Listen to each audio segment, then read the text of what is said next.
crystal for you? Did I draw a card for you, Jennifer? I think I might have missed yours. I might have fired into my spheres a little bit ahead.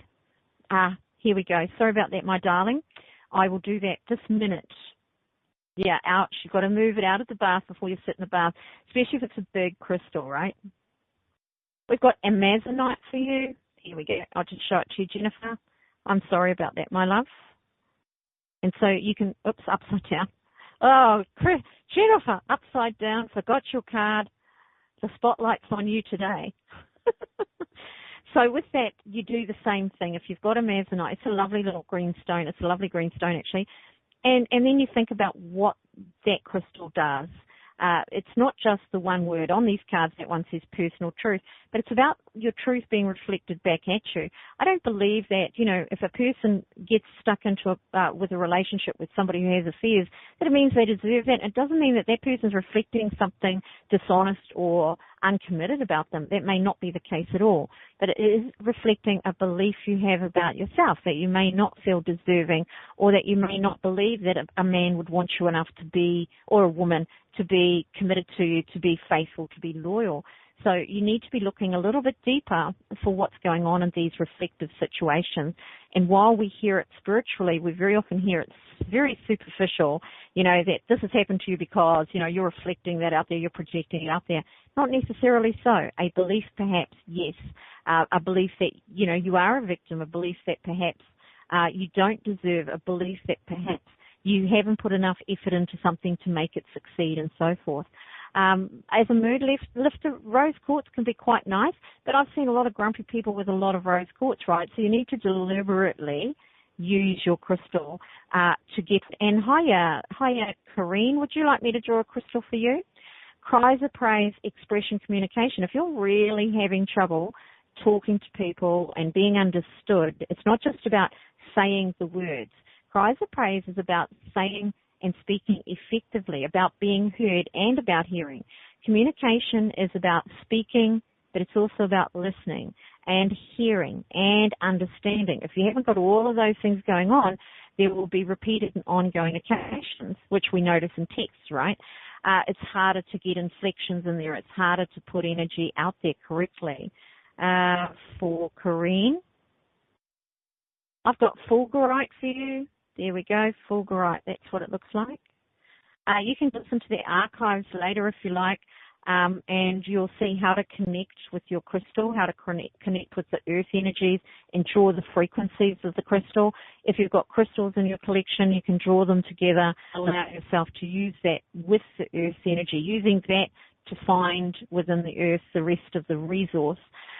Expression, communication, the right use of speech. That is to say, when you are speaking, you're not always agendized. That isn't always trying to prove something, get something across, be the authority, whatever it is that goes on. It's simply using speech to express, to share something with another person. Find that people don't like what you say a lot, or they don't.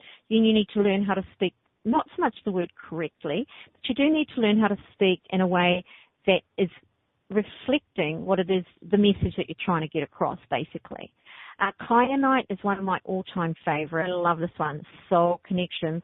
You can use it to connect to the past, and the way that works beautifully is that if you've had an argument or a problem with somebody 5 years ago, 10 years ago, a partner, and it hasn't resolved itself, you can connect heart to heart, soul to soul, and you can use kyanite for that. You can use kyanite to connect to guides, to those souls that have moved on, that have passed. Just lots and lots of lovely, lovely, lovely stuff with kyanite. When you heal into the past, your connection needs to go back to what's healed. It's never a thing that isn't healed. It's never a thing we carry. It's always going to be some relationship that we've had with somebody at some point that's gone wrong, whether we were aware of that, exactly what it is or not. We've got the ruby, the life force energy. If you're feeling tired a lot, ruby, add some. When you get raw ruby, it's dark, it's beautiful, and it's cheap. And so it's a really nice thing to grab and have a hold of. It's got a power to it that's very earthy. It's very out there, and it allows a person to just feel their connection to the earth quite beautifully. And it's good for healing the body, because when you have a life force energy, naturally it's going to be of great assistance to healing is the body. We've got moldavite, transforming growth and change. Now, moldavite is a really interesting energy for people. It is very expensive, so you're only ever really going to get a sliver. The reason this is so transparent is it's a sliver. It's like sliced very thinly. It's transforming, its growth, its change, which means it's not always stable either. You know, it can be an uncomfortable thing when you're seeking transformation. So when you seek it, you need to make an agreement in some way with yourself that that's okay for it to be uncomfortable for a while the transition happens. Too often we want the adventure, we step out from the cliff, we go diving down 3 or 4 feet, we bang our knees, we stub our toes, we break our nose. Poor old Dorothy May. My grandfather used to sing that to me. Poor old Dorothy May, she rolled in the hay, she stubbed her toes, she broke her nose. Poor old Dorothy May. But boom! My grand sang that to me.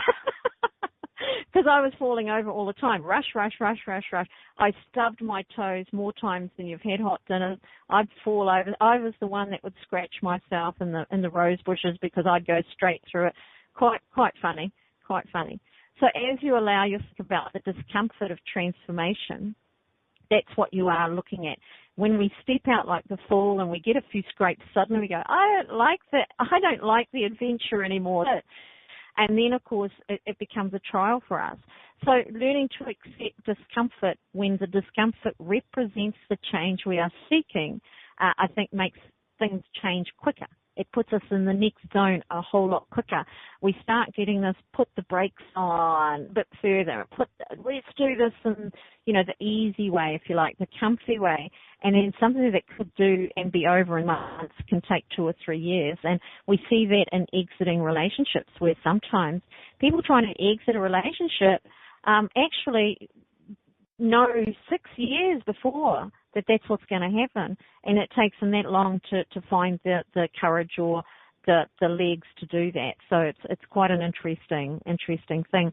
Malachite. Now, if you had malachite, please note appropriate use of will. Now, I think the word money used. It's a selling gambit to say that any crystal is going to bring you money. But if you use your will appropriately in the area of abundance, or if you exercise malachite, it's got all these beautiful juicy layers, hasn't it? And it's got that wonderful green and sage wisdom, your self-counseling, all of that kind of stuff going on there. They're like pools that you could actually just fall into. And when it's right, it feels amazing. So if you use your will appropriately in the area of abundance, malachite's your stone. It's about willpower. If you need abundance and you're used to overspending or not placing your resources in the right place, willpower. The right use of willpower is to say no to those things that aren't really going to give you what it is you're seeking in the long term, even if they felt right in the short term, because you can spend a lot of money going down the wrong path before, not wrong, but making poor decisions for what it is that you really want. You need to think, what is it that I really want now, the next year after that, and then apply yourself willpower. Okay, I don't need this over here. I know that I can walk past that today. That is mastery of self. That is willpower, appropriate use of will, and encouraging abundance. If you have to learn something, to develop something, to create a remuneration of sorts, to create a wage packet, to create income, then you go and learn that and finish it so that you're utilizing your resources to the max. Topaz, yellow-brown is the only true topaz, and it always distresses me because there's so many fake crystals out there that are irradiated, they're heat-treated. They say so, like the angel quartz crystals and stuff. They're honest enough about it. This one's heat-treated, and this one's heat-treated with silver, and this one's heat-treated with gold, and it gives you those beautiful colors. It's clear quartz, but those colors now come into play, and there's absolutely nothing wrong with that at all as long as it's honest. So there's no such thing as blue topaz. So if you buy one, the color comes into play, but just understand that if they give it a different meaning, really you've got topaz and then add the blue depending on its depth. As the only true topaz, it is intention. Now, intention is so important. If you find that, you've heard the way to hell is paved with good intentions. What that means, the intention is there, but there's no follow-through. So that is the person who goes perhaps and starts a business with no real plan, no real intention, as to what they want to do in the end, necessarily hanging in with it. So a lot of time and energy can be spent building something up at the beginning, only to find that in a year's time we don't understand how to keep it going. It's considered action. It's thinking about what you're doing and why you're doing it. It's probably the closest stone you could say that you could use for living consciously, where thought matters. Phenocite, so pretty. When you want to initiate a new experience, it's like the most amazing thing, something completely different.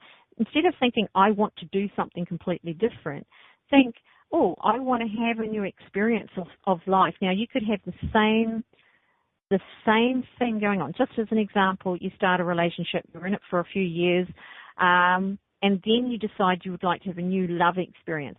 You had a couple of choices, right? Chuck away the guy or woman you're with, or you can determine to initiate a new experience with that person. If you don't choose which way it goes, it'll go the way that's best for you and the way that's right at this stage of your life. Conceptual understanding, oh, please, I could eat conceptual understanding. Understanding a concept, not just what's straight in front of you, the bigger picture, if you like. This is the bit that gets all the little grey areas. That means that for every one thing that we choose, every one thing, suddenly there's a whole pile of other things going on there. If we narrow it down to the details too much, we can miss the bigger picture. Quite literally, we've heard that. Guidance, that is a new experience of guidance, whether that's with a real person, whether that's with a person who's alive and kicking right now or not, or someone located near you, whether it's on the computer or whether it's a mind connection. Hello, Victoria. Great to see you and show. Whichever way you want to experience something new, you allow that to happen the right way as opposed to the way that you think it needs to happen. If you know what you want, it's a different story. You're not so much trying to use phenocite to initiate a new experience. You're already doing that. You may need to look at willpower. You may need to look at cuprite. Now, cuprite, a quintessential feminine stone. It doesn't look like it necessarily, but it really is about intuition. It's about inner knowing. It's about going on down and finding that part within you, male or female, that has this connected things around it. It's a nurturing energy, looking for, if you like, and like a little radar, a little sonar, a little bat thing, firing in all directions until it finds the feedback. And because that's how women work, by the way, guys. Hello. Go firing, and they get the feedback. They ask you how your dinner is. They want you to tell them how you enjoy something and how you don't, and they make adjustments accordingly so that they maximize the positive enforcement, the positive feedback. It sounds sad, but it's not. It can be, but it isn't. It shouldn't be. So cuprite is about using that, your feelings, your intuition, your inner knowing, your feminine power to get the information back that tells you this is the right way, this isn't the right way. Are you listening, Roger? How was dinner, Roger? Yeah. So it's a very strong thing within women, and it's not people pleasing. They need that feedback, not to get a pat on the back, but it's always that adjustment to improve the performance, to improve the choice making, to experience of those around them. Now, when you use cuprite in other ways, then you can be looking as using it as a sounder to find the depth in the next experience you're going to have, the role, the job that matches you, not just what you think you should be doing, not just, a title, a job title. Very interesting energy cuprite, and I've got some very nice meditations around that. You're going inside to get your answers, but it's an inside energy, matching, meeting, and that's what you're looking for there. Aquamarine is sweet. Aquamarine is a lovely, lovely, lovely crystal. I have a lot of time for it. Emotional release. And what it does is it allows you to just, so if you go and grab aquamarine, this is how you would use a crystal. Here's your peacock stone. What you said you had, Tom? Peacock stone coming up. Aquamarine, it's so gentle that if you don't look for the release, you won't get it holding on to it. So you need to be holding on to the aquamarine and then going, you know what, I'll let this go. Can you help me do that? Again, ask which chakra you need to use that with, which chakra is the one that's holding that? Which chakra, which part of your energy system or body is holding that pattern, holding that frequency? And then you allow the aquamarine to release with you. And they're like a little mini meditation, really. So you start with the connection, as we said before, hold the crystal in your hand, send energy from your heart to the